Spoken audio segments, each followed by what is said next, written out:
Hi, welcome back to Everything I've Never Said. This is Lakshita, and today I'm going to talk about wellness culture and protecting your inner peace, or at least the widespread definition of it. Now, see, okay, let's just dive right into it.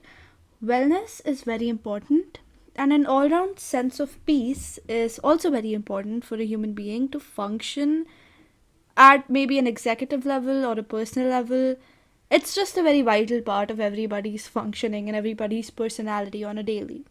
So it does make sense that we tend to pay so much attention to and care so much about our wellness in most cases, even if we are influenced into it, even if it's an innate sense of wanting to be happy. But it's great that we are so focused on being happy and well today. And that has led to the creation of wellness culture. To understand this whole subculture, we need a definition. And I chat GPT'd this three-line definition that probably sums it all up. Wellness culture refers to a social and a cultural movement that emphasizes the pursuit of holistic well-being, encompassing physical, mental, and emotional health. There's very little that this definition leaves out.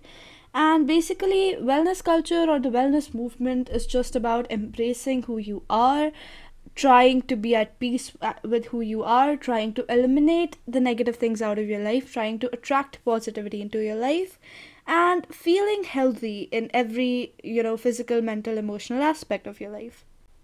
So, this basically is pretty normal, right? This is something that you cannot go wrong with. However, history consistently proves that every time we, as a large mass of people, get too obsessed with something or too involved with it, we end up ruining the entire original purpose of it. You can take the infamous Stanley Cup stampede for an example, which is a pretty ongoing thing because people are dying over these cups, and they are just cups. But because we have associated them with a whole subculture, they see this demand and they see these stampedes. Is it possible that this subculture, which is designed to help us self reflect and improve in order to become well all rounded, is actually doing the opposite by alienating us from everything that it aimed to connect us to? Let's talk about it. A little backstory. A couple weeks ago, I was struggling with this productivity thing, and I was worrying about the future, but did not really have the energy, or was not in the space of not in the space to do anything about it. And I was basically in a very negative space. And naturally, I go to the internet for help, which is probably what I needed help from. And I come across these video essays. So they were for stuff like enhancing productivity and being more at peace with yourself and your surroundings and stuff, pretty much in sync with what I really needed at the time. So I came across a lot of conflicting and different opinions, but I came across a lot of common advice. And all of them had this one common phrase: protect your peace. Protecting your peace involves a proactive and conscious effort to create an environment that fosters your mental and emotional well being, even in the midst of life's challenges. And sure, I could do that. I could, quote unquote, protect my peace. But how? Naturally, I come across some pretty conflicting opinions again. While some people consider that protecting their peace is just the basic setting of boundaries with people, with things in your life, with your work, with anything that you've set your mind to, others maybe misinterpret it. Now, protecting your peace, it means to realize what or who in your life is maybe a good influence on you or is good for you, and to keep them in your life and eliminate the opposing subgroup of people or things from your life. Because anything that is impacting you in a negative way is also stopping you from achieving true, real wellness. And while I do agree that anybody who threatens your sense of innate happiness does not deserve to be in your life, what if somebody else's discomfort is coming in the way of your quote unquote peace? People sometimes do take protecting their peace as alienating themselves from others at the sight of difficulty, or maybe even like the slightest problem in somebody else's life. If it impacts you because you care about them and you completely end up alienating yourself from them, you're not protecting your peace. Because the people we have in our lives, we promise a commitment to, and we promise to them that we are going to be there for them. And is it morally correct to leave them hanging in the name of protecting ourselves? It's not. I mean, there is a difference in each situation. But I have often come across people like who label ditching a mess that they created as protecting their peace. You're not protecting anything if you are the one who disrupted it. You are avoiding accountability.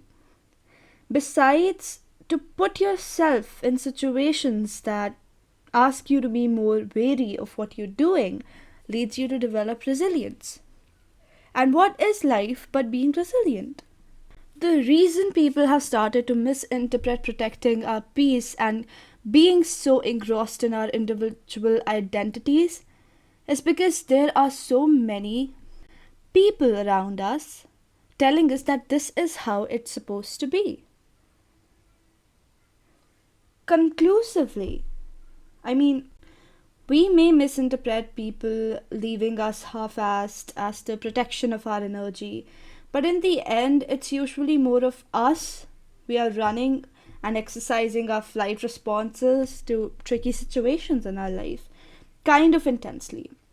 Because, in my opinion, striving for an environment that's like completely free of stress or discomfort, this can foster perfectionist tendencies, and take it from a perfectionist herself. This makes it really, really challenging and difficult to navigate the ups and downs of life. Besides closing yourself up too much to other people, their problems, and what they feel, is taking away from your sense of empathy. So, like, is it possible to completely protect your peace without losing all touch with reality and the people around you? Yes, it is.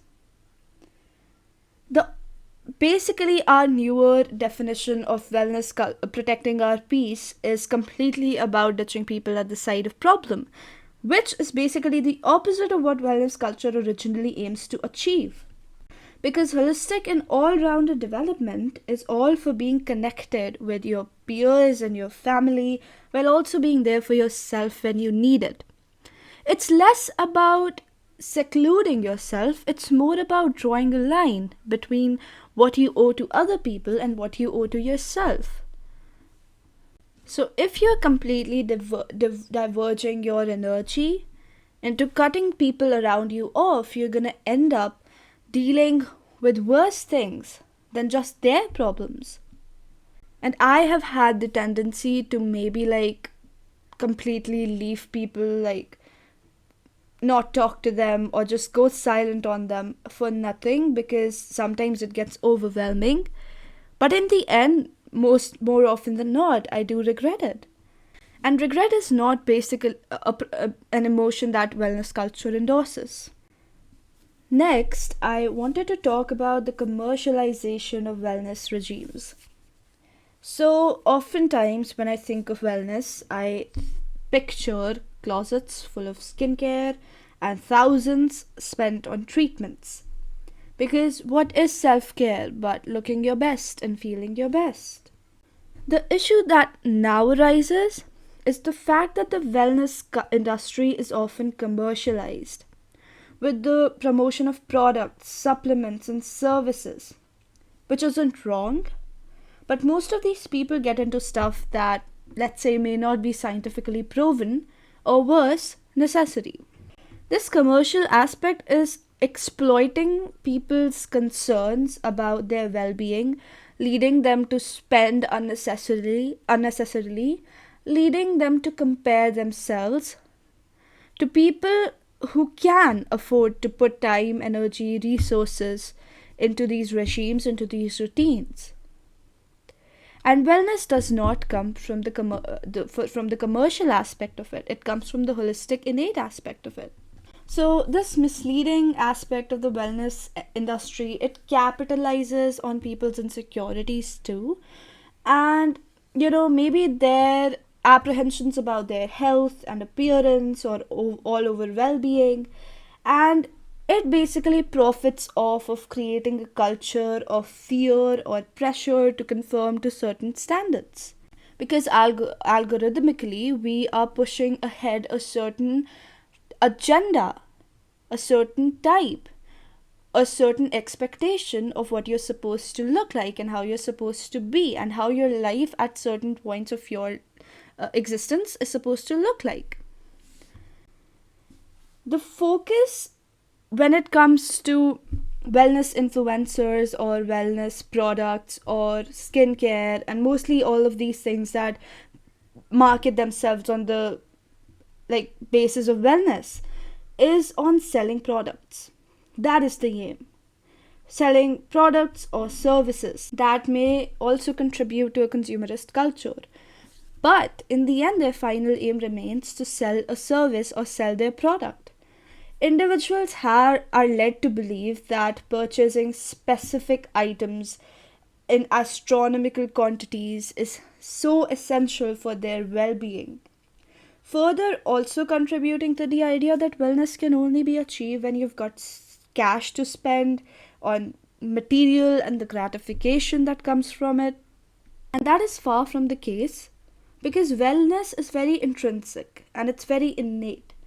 Wellness is not a physical attribute. Physical appearance is only an aspect of it. And it's not even your physical appearance itself, it's how you perceive your physical appearance. In fact, controversially, I think wellness is more about feeling good about yourself.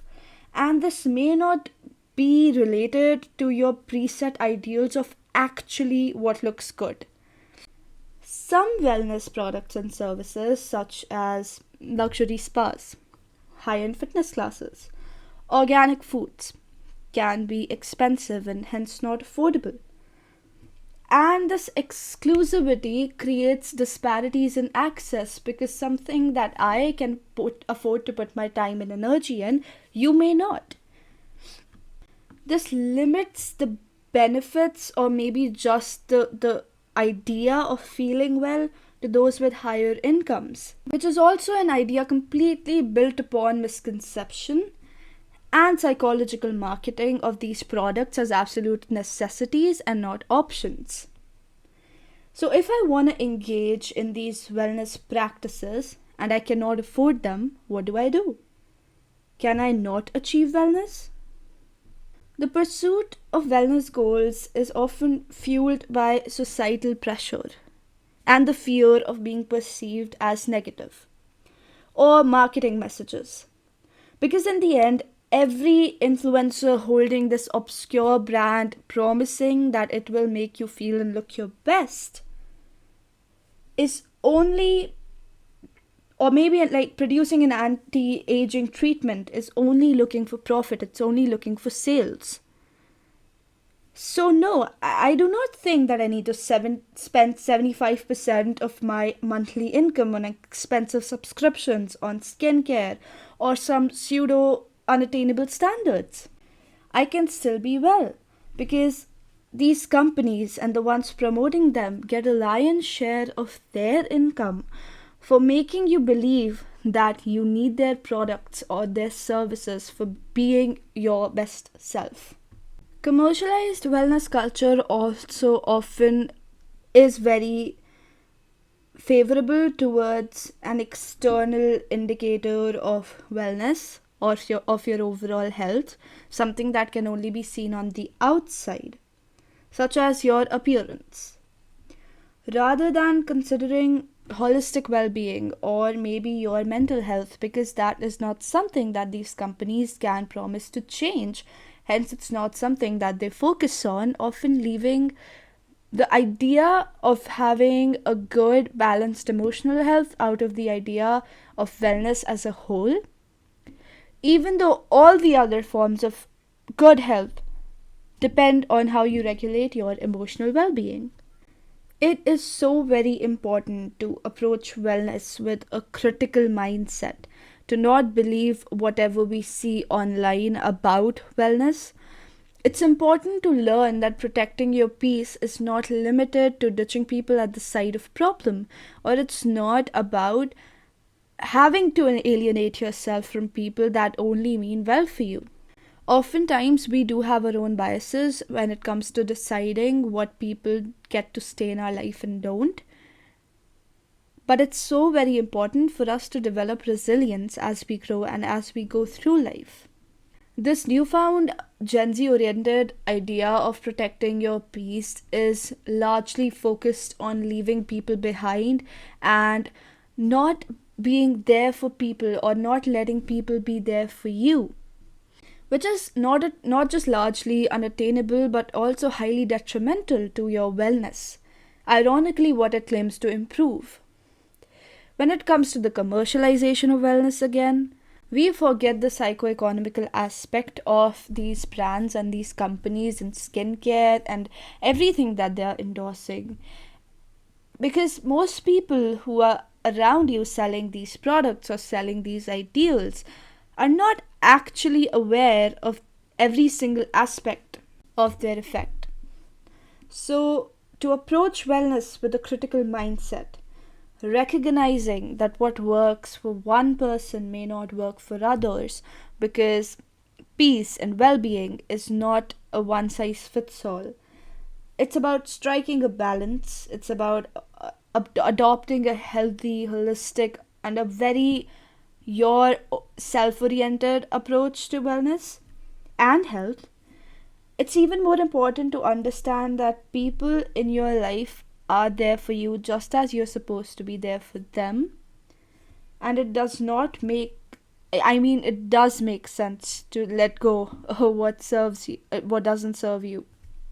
However, it's not justified to chase inner contentment in the name of abandoning those who love you. Our isolation focused or our money oriented current approach to wellness is causing us to not get closer to it but stray further away from achieving tranquility and achieving joy and achieving peace of mind. And as for where wellness culture is headed, I think it's a double edged sword because in some aspects, we see that people are much more aware of mental health, emotional health, physical health, and how to balance all of these things.